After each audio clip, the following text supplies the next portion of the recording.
Fantàstic. La A veure si hi presentació... ha algun altre bé. Ui, aquest sofà... Un bull, no? Està bé la música. Baixo poder. Vale.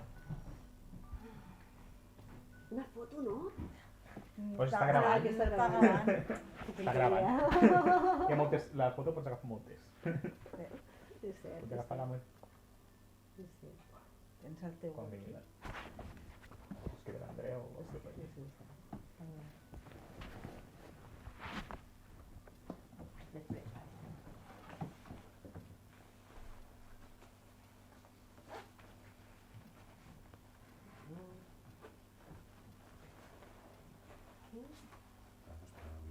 M'encanten les xapetes amb moltes butxaques I no saps on... i no saps on està ara. Sí, perquè No, molt bé, així molt bé. va, el so va millor, si no... Sí, així el que no el xafi. Si et quedes ben posada. Sí. Sí.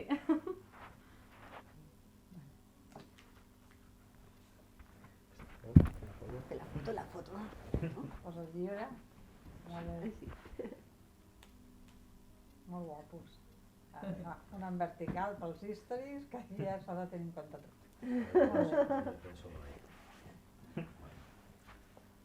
Doncs res, comencem. Avui veníem a presentar el llibre de la Sònia, que és el seu primer llibre, de fet, la primera novel·la. Sí? Sí? Habéis publicat molts contes abans, però és la primera novel·la. I com te sents per publicar una primera novel·la? Uau, estic superencantada del llibre. L'Andreu que podia estimar és la primera novel·la que faig en català i és, com ha dit aquí l'Edgar, és una màquina. Ell està ja publicant moltes coses, no? Estàs que no pares també, publicant. Doncs formem part del cercle Fetiller i està molt bé perquè és un... Bueno, això, és igual. La pregunta? La pregunta era que contestés per publicar la novel·la, però... No va començar. Després ja parlarem nosaltres, ja. La primera novel·la. És genial, la veritat és que és una passada perquè és tot una sèrie d'events que estan passant i era inesperat tot. Això és una sensació de veure el teu nom així. Sí, i tant. I aquesta novel·la, de fet, bé, per una mica de context de la novel·la, a l'editorial que es publica Edicions Sec es fa com tenim com un univers compartit entre tots els diversos autors i llavors hi ha diverses novel·les i hi ha diversos reculls de contes. Normalment publiquem un recull de conte a l'any com per entre tots els autors un conte cadascú més o menys o per exemple aquest any publicarem contes col·lectius i el que fem és ambientar-los tots en un mateix univers en què la idea és que hi ha com un gran imperi de mags, perquè es barreja ciència-ficció i fantasia que dominen l'univers i a partir d'aquí hi ha com intent de colonitzar planetes. I llavors passen diverses coses, depèn de cadascú, cada autor fa coses més boges o coses més serioses, normalment boges perquè ens agrada passar-nos-ho bé, no? És moltes vegades molt més humorístic i més per dir, hosti, jo què sé, per exemple, jo tinc una novel·la que també és ambientada en aquest univers i és més humorística, de fantasia humorística, per exemple. Però en el cas de la Sònia ha fet una cosa més... Sí que té els punts humors, però és una història una mica més seriosa, no? És més... Per què has tirat per aquest cantó de seriosa? D'on surt aquest perquè tot gira al voltant del personatge d'aquest robot, no? Que es diu Brian Mávida, que també el nom ja revela una mica les influències. És a dir, d'on surt aquest personatge i per què fa una novel·la d'aquest personatge? Vale, amb el recull de contes, això que parlava abans, no? El recull de contes, Edicions Sec el que fa és promoure molt la cultura catalana, llavors la mitologia catalana. I amb l'aventura del cercle Fetiller el que fem és crear aquest univers que ha dit ell i amb aquests personatges estem fent, doncs en aquest cas és una novel·la d'un dels contes, són dos contes en realitat, que van sortir al recull del Goblin, Cartografia del planeta Goblin. I llavors aquest personatge és un robot creat per ajudar a terraformar altres planetes perquè ajudin als pepiners, però és massa intel·ligent i llavors li passen coses molt dolentes, com per exemple que la formategen perquè torni a ser més dòcil. I diguem que li crea un conflicte amb dues personalitats dintre del seu propi cos. És a dir, és un androide amb dues personalitats. I aquest és el drama que té aquest robot. És realment un conflicte intern continu en la que hi ha la dolça Playa de Mavida i la rabiosa LB69, que és l'androide que vol venjança de tot el que li ha passat. I aquesta novel·la tracta dels 200 primers anys de la vida d'aquest androide. I com que són coses dolentes, per això té aquest to tan sèrio, no puc fer tant d'humor, no? Sí, una mica com Mr. Jekyll, com el senyor Jekyll i Mr. Hyde, no? Com que aquesta doble personalitat que té aquest personatge ens ho portes a les intel·ligències artificials i als robots. I com, perquè hi ha un munt de referències al llarg del llibre, però que a vegades pots llegir si no passa res, si no els saps, però a mi m'agraden molt aquests ouets de Pasqua que vas ficant i per què decideixes fer-ho així? Sí, perquè com que ens ho passem tan bé escrivint aquests relats, també he volgut fer una mica de tribut no només a la literatura catalana o a la literatura en si, en general, que si parles d'un robot que ha sigut d'un ésser creat artificialment per un científic boig, quina novel·la et ve a la ment? Frankenstein, no? Doncs té el tribut a Frankenstein, però també m'agrada molt la novel·la cavalleresca i és quan poso la Playa de Mavida pel tirant-lo blanc. I els sous de Pasqua que he posat és perquè la gent que ha llegit tot el que és el planeta Goblin, o sigui, les aventures de l'univers Goblin, aquesta expansió cataclana que es va inventar el Sergi Geoset amb la seva novel·la, tot això és per donar les gràcies a tothom, no? Llavors he posat molts sous de Pasqua on trobes el premi Cotes d'enginyeria no sé, per una màquina, per exemple, per mesurar la màgia és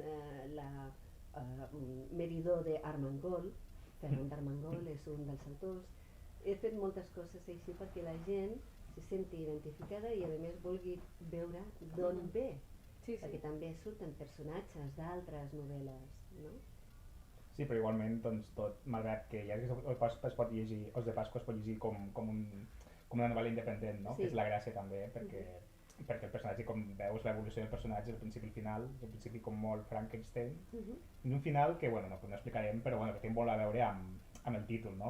Per què el títol, per què fica aquest títol? És un títol molt revelador, no? Com molt dient, molt declaració d'intencions de què vols explicar. Sí, l'androide que podia estimar es tracta d'això, que és una màquina, és un tros de metall, però en canvi té ànima i pot estimar. I la forma que tenim els éssers vius d'estimar doncs és estimar a tothom, siguin bé els nostres companys, no? O bé la nostra descendència. No dic més, si no faig spoiler. I que, per exemple, una cosa molt xula del llibre és la portada, no? Sí. Vull dir, quin contacte has tingut amb l'il·lustrador, perquè ha sigut com llibertat total o la portada li has donat alguna pista o què et sembla tot? La portada, la il·lustració, és de l'Arnau Vendrell, que és un noi jove també, amb moltes ganes i molta il·lusió. Edicions SEC fa molt al promoure les noves veus i també els nous artistes. I aquesta és una cosa molt interessant perquè hi ha gent amb un talent tan gran com l'Arnau que ha fet aquesta androide, no? És com una explosió, un explosionat, no? De l'androide. I aquí veiem, no sé si ho podem veure, és com una pedra gran, enorme, que això és el cram, que és un material que ens hem inventat per... és com un canalitzador de la màgia, un potenciador, més aviat, perquè tots els éssers vius en aquest univers hem fet que tinguin màgia de per si, que siguin animals màgics o persones màgiques, de forma que amb les pedres, a més, les canalitzem, les potenciem i el que pot fer aquest androide gràcies a aquesta mescla del cram i la màgia i la tecnologia aconsegueix tenir, inclús desenvolupar una ànima. I així amb l'ànima poder fer màgia. Bueno, i és com un mineral que serveix per a tot també, perquè també és el mineral que serveix per a moure les naus espacials del món. I que l'has creat tu, aquest mineral, és com una mica comodín, no?, de tot, que hem servit tots. Sí, amb un relat em va sortir i és el que diem, no? Ens fem com una... com es diu això? Fagocitem. Fagocitem els uns als altres els invents, no? Jo, per exemple, utilitzo els astrogàbars del Sergi Osset. Sí, el nom ja ho sona, ja es veu, astrogàbars, d'almogàvers, els mogars espacials. Exacte, són els nostres mercenaris, no? Que estan a favor de qui més paga. Després tenim la droga, que és el Bazam, que també parteix del cram. No sé, és com... Tothom ens anem robant, no?, les idees, i això mola molt.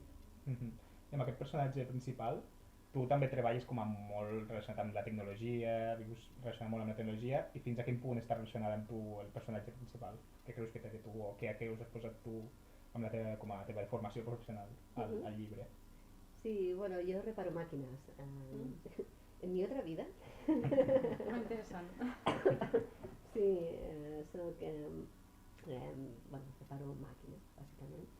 I trobo que les màquines, tot el que són els motors, la intel·ligència artificial o la intel·ligència que té la màquina, tenen sentiments. O sigui, quan a mi m'arriba una màquina per reparar, ja quasi m'està parlant i m'està dient què és el que li passa. Jo tinc com una atracció per... Ostres, és que són més fàcils i lògiques i fàcils d'entendre, no? Llavors, clar, si faig una novel·la no podia ser d'una altra cosa. És un robot que té capacitat, no? Inclús és més humà que els humans mateixos. És la idea. I per això, sí, hi ha molt de mi tant en la dualitat que té de la bona persona i la mala persona, diguem, la que té més mala llet i la que vol matar tothom, diguem. Bueno, coses que passen. I l'altra que s'estima a tothom, no? Sí, aquesta dualitat també la tinc amb aquest personatge, ho puc combinar molt. I el que també té de mi és, bueno, que és la meva creació. Una mica tots tenim aquesta dualitat, no? I ens hem de resistir i no fer cas al que vol matar tothom, no? A vegades te no enganes, Som aquí. Sí, és molt difícil a vegades controlar-se, I a vegades dius, tindria que tenir el telèfon d'aquesta noia i pots venir un moment a la meva feina, sisplau. Estic molt a gust. Esperem que sí que estiguis a gust. Que m'aneu contar. Què dieu? Sí, que estic gravat, Sí, Vostè servir com a prova. Ja m'estic imaginant un desenllaç terrible. Abans de que passi, no? Perquè la imaginació ja està... Sí, per favor.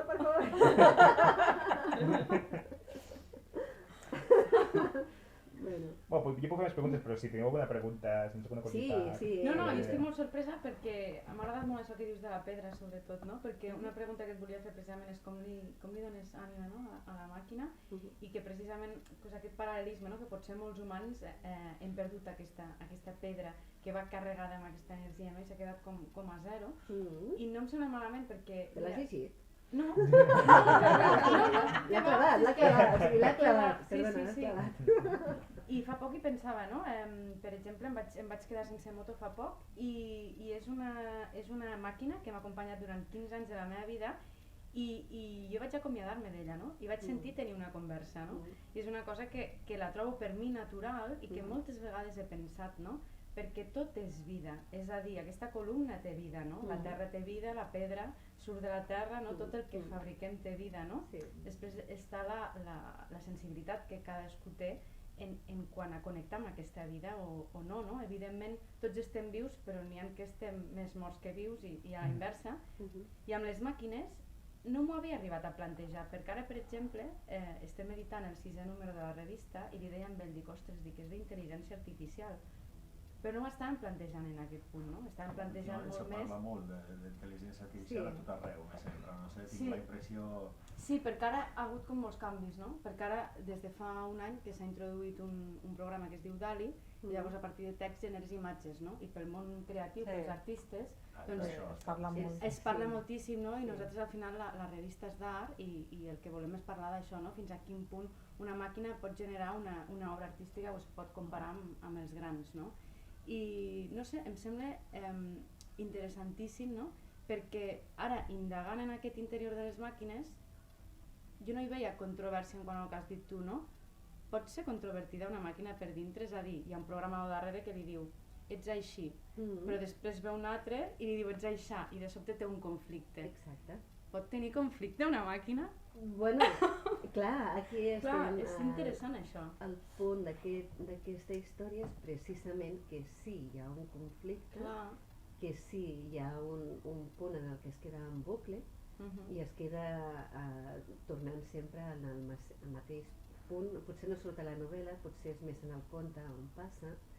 Els primers capítols, és el primer capítol, que faig una repassada ràpida, en aquest conte que surt en el planeta Goblin, en la cartografia, sí, en la introducció penso que ho explico, però és això el que li passa precisament, entra en bucle i es queda, o sigui, se salva perquè té una còpia de seguretat de la seva pròpia personalitat antiga i és quan pot sortir del bucle, però clar, ja es queda l'altra personalitat, o sigui, té les dues gràcies a que, bueno, té com una partició del disc dur, tens el Windows i tens el Linux, doncs li ha passat això, s'ha quedat amb dues particions actives en el mateix cervell positrònic. Clar, té les seves pròpies converses, però a més és que és un androide molt poderós i clar, podria destruir-ho tot o podria fer moltes coses. El conflicte és precisament el que genera, com en totes les novel·les, el punt de partida. I tu que repares màquines, aquest conflicte és possible en una màquina? Sí. Vale. O sigui, és real, pot passar, no és ficció això, precisament. Bueno, hi ha ficció, clar, però sí, una màquina podria passar tan fàcil com que cableges un motor al revés, un motor en corrent contínua, el poses en la polaritat inversa i en lloc d'anar cap a una direcció t'anirà cap a l'altra i et trobes amb dos sensors que esperen que vagi cap a l'altra i et dona un error no està el motor en el lloc, a la posició inicial, quan en realitat està a la posició inicial, però com que no esperes que aquest punt t'està donant el conflicte. És el missatge d'error típic, no? Sí. No, és molt interessant perquè ara crec que som incapaços de saber cap a on anem. Si ara hi pensem, no? A mig llarg termini, no en tenim ni idea. No? Però aquestes novel·les, no? I les pel·lícules, no? Com fan sempre de la ciència-ficció, ens ho porten, no? I dius, bueno, a veure què passa realment. Perquè és com, bueno, saps? Anem cap a un camí que no en tenim ni idea. Clar, també tens el conflicte de li hem donat tot el poder a una intel·ligència artificial o l'hem de castrar, que és el que li passa a aquest personatge, no? Que té tant de poder que els fetillers del concili fetiller d'aquesta novel·la, no nosaltres els autors, la capen, no? O sigui, la castren. També ens castrem a nosaltres. Exacte, perquè fa tant de por, no? Que no la volen, llavors... Clar, sí. És que és un tema apassionant, però l'altre dia ho pensava, no? No hem après ni nosaltres el concepte de sentit comú i estem parlant de si una màquina li podem ensenyar un sentit comú. Primer aprenem-lo, perquè estem a 3 o 4 sobre 10 per dir alguna cosa, no? Sí. I clar, llavors pot passar que arribi un moment que la màquina ja ha descarregat d'ètica, de tal, i arribi a conclusions que potser són més acertades que les nostres pròpies, no? I puguem sentir por cap a aquella màquina i la castrem. Exacte. Clar, com... Sí. és com... Sí. Molt interessant, eh? No, però també depèn, perquè és... El problema de les màquines és que depenen de nosaltres. I per tant, hi havia com el típic conflicte que havien ficat com una intel·ligència artificial a Google o a Facebook, crec que va ser, i van començar a parlar amb gent perquè anés aprenent. I al final la màquina es va tornar racista i masclista i de tot. Es va tornar la màquina així i començar a respondre comentaris masclistes perquè la gent era així. Però al final jo crec que també les intel·ligències artificials i les màquines depenen molt de la humanitat, perquè al final els programes perquè no tenen una consciència, no són... És a dir, fins que no tinguin consciència no en tindré por, jo crec, perquè hem de tenir por de nosaltres mateixos més aviat, d'haver ficat programar això. El plantejament és aquest sempre, nosaltres, sí. Fa molta por, Jo l'artificial, només que pugui una mica, nos millarà, nos atacarà, nos matarà, jo penso que sí. Acabaran que les màquines mataran els homes, jo penso que sí. Terminator, no? El judici Sí, final. algo de Terminator, acabaran que sí. També tenim el Data de Star Trek. Clar, també, sí. Tenim el, perdó? Data de Star Trek, Ah, sí, la nova generació. claro. És tot el contrari. Però també està el germà del Data, no recordo com es diu, que també és dolent. O que diguem que desenvolupa una personalitat dolenta perquè és abandonat. És un tema molt complex. La intel·ligència artificial antigament la gent, quan van començar a automatitzar les fàbriques, no cal arribar tan lluny, només han fet automatitzar màquines en les que hi havia mecànics i hi havia electricistes i hi havia gent, peons, que anaven fent la feina. Algú va inventar la màquina i van començar a fer màquines per fer els dispositius, no? Llavors van començar a acomiadar gent per poder posar màquines. Això feia molta por, no? És el que dius tu, feia molta por, perquè gent que hi havia, una fàbrica que hi havia 500 treballadors i cop i volta amb 50 ja n'hi havia prou. A una fàbrica que vaig treballar jo, igual havia 30 administratives. Van comprar un ordenador amb 2. Ja feien tot. Tota una sala amb 2 persones al carrer tots. És veritat, Però al final no hem de por a la tecnologia, sinó saber adaptar-nos a la tecnologia i adaptar-nos al procés I reinventar-nos, reinventar-nos. perquè és així, vull dir... La tecnologia no avui dia desapareixerà. encara més, sí, no desapareixerà, i avui dia encara més, que potser abans tenies la feina tota la vida i ja està, i fins que et jubilaves ja està, però jo crec que la meva generació almenys, que jo tinc molt clar que és tot molt volàtil, no? Volàtil i molt que depens d'un fil i si cau aquest fil, pues això, i cobrant poc i no sé què. Tens tantes coses que al final has d'estar sempre alerta i adaptar-te. De fet, tu abans deies que el llibre Cor de Gel, no? Que és una caçadora de monstres i tal, que tu el feies més amb humor, però al final el tema de com tractem la tecnologia i com ens afecta com a persones i tal, està en el fons també de la teva novel·la, no? O sigui, que és un tema que sou una generació que el teniu molt present, no? Tots, com els escriptors en general, no? La gent d'aquesta edat, d'aquest moment, ho teniu, a l'hora d'escriure ho teniu molt present tots, perquè Clar, és podia veure que el que anàvem a dir, no? O sigui, realment passava això de que feien fora molta gent per el canvi d'una màquina, no? Aquestes 30 administratives, doncs alguna hauria d'aprendre o sigui, el que haurien d'haver fet l'empresa és agafar aquestes 27 que no estaven allà i haver-les transformat en ser pues, programadores o, bueno, reinventar-se, no? Ja està. No, és que anava a dir, o treballar menys. És que hi ha paradigmes que no ens els imaginem pel propi sistema, no? Per la pròpia conjuntura que ens aboquea, però treballar menys hores i dedicar-les a altres coses, no? Exacte. Passa que estem acostumats a aquesta cosa de fer, però en el no fer també hi ha acció, no? És que són paradigmes que s'han d'obrir i que potser ara a través d'aquests avançaments científics i tecnològics arriben, no? Plantejaments que fins ara no hem tingut i això també em sembla superinteressant. I tant. I ens ho porta la tecnologia, Sí. que són coses que semblen potser incoherents però s'ajunten, hi ha un Sí, són canvi. incoherents amb el sistema, perquè el sistema diu el contrari, d'estar treballant tot el rato, de ser productiu tota l'estona, perquè si no, no serveix per a res i et fan sentir, bueno, a la nostra generació et fan sentir que si no fas res és com... Sí, com si estessis... No fas res. Tens aquesta pressió també Exacte, aquí tenim un problema amb de el que màquina, és una màquina, no? Que és una màquina al final. és la gestió, o sigui, és el que has dit, el problema està en qui ens dirigeix i el concepte de vida que hi ha en aquesta societat. No? Clar. En aquesta novel·la el que intento fer és demostrar com és aquesta societat i en part intento invalidar-la. Com dient, bueno, m'han passat 200 anys i continuen fent les mateixes animalades. No? O sigui, continuem anant a planetes per extorsionar a la gent que hi viu, per aprofitar-nos de la gent que hi viu i dels recursos que hi ha en aquell planeta. Sí. I continuem, en lloc de dir, bueno, doncs anem a fer-nos tots amics, no? No, anem a aplastar els que són diferents. I aquí també això ho demostro amb la colonització del planeta Goblin, que és on estan passant els fets. Bueno, també passen a la Terra. Bueno, és una mica així. Sí, molt interessant. Bernaresme, no? Bernaresme 1 és el planeta.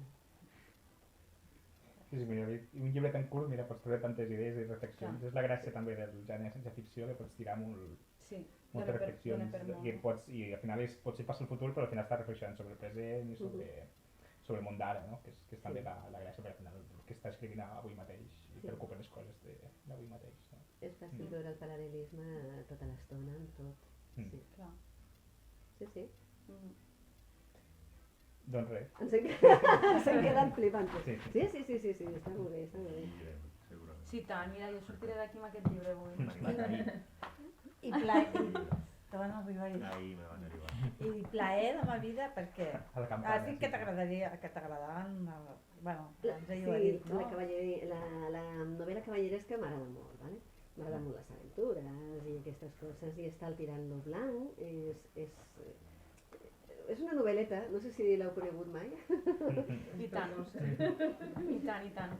que antigament l'idea original que havia tingut era fer una novel·la d'aventures, o sigui, m'estava imaginant l'heroi, o l'heroïna en aquest cas, que feia un viatge, i el viatge pues, de l'heroi i punt, no pensava fer gran cosa més, però acaba sent diferent. No em surt massa com una novel·la cavalleresca, ja ho dic, però, tot i així, he volgut fer els tributs d'aquest gènere, no només incorporant el personatge de Plaer de ma vida, que no sé si us en recordeu, el Tirant-lo Blanc està enamorat de la Carmesina i la Carmesina té una dama de companyia, que és l'Alianta, que sempre està intentant que tinguin sexe entre ells i no se'n És recorda. que me'l vaig llegir fa molts anys, però Sí. em venen trossos ara, però... Plaer de ma vida. La dama de companyia és la Plaer de ma vida, que és l'alianta del Tirant-lo Blanc i la Carmesina i el que fa que es posi en una sèrie d'aventura. Sí, segurament. Bueno, i està molt bé el fet de que era una època en la que la gent llegia poc i quan llegien volien una informació ràpida, no? De què hi havia en allò que anaven a llegir, perquè, si no recordo malament, El tirano blanc, crec, que era una novel·la que va sortir per fascicles, crec. Llavors, bueno, pues feien folletos, no? Llavors, el que feien era, al principi, el títol, era com un resum del que es trobaria el lector en aquell capítol, no? Pues de com Tirant va matar el gegant de no sé què. I llavors passa l'aventura, no? Sí, no? Que això passa a Cervantes ara en ve. També. Sí, el Cervantes també ho fa. Això la novel·la de cavalleria ho feia molt. De com... Aquest el tinc més present. Sí, de com mata els 3 gegants en no sé on. Bueno, doncs això al tribut també l'he volgut fer fent aquesta petita explicació al principi, perquè també ens hem trobat, o sigui, m'he trobat ara, amb la característica de que ho volem tot ràpid i volem ja. I el lector més jove, menys acostumat a llegir novel·les denses, Pilares de la Tierra o alguna cosa així, ho vol tot i ho vol ja. TikToker, vols llibres? Densa no. Llavors, he pensat que també és agradable que el lector menys habituat a llegir tingui el resum del que passarà. Ara ja sé quin és aquest capítol, passarà això, no? I també és, bueno... No, hi ha aquesta intenció, està bé. No sé. Pues sí, jo crec que hem parlat moltes coses i mira que és breu el llibre, així que bueno, pues moltes gràcies per haver vingut, per haver afegit-hi i d'haver tot l'interès. Sí, és fantàstic que hagis aparegut. Ha sigut Sí, no, per mi també, clar. Sí, venia de visita i dic, mira. Que molt bé. Enhorabona. Doncs moltes gràcies per haver vingut i tot.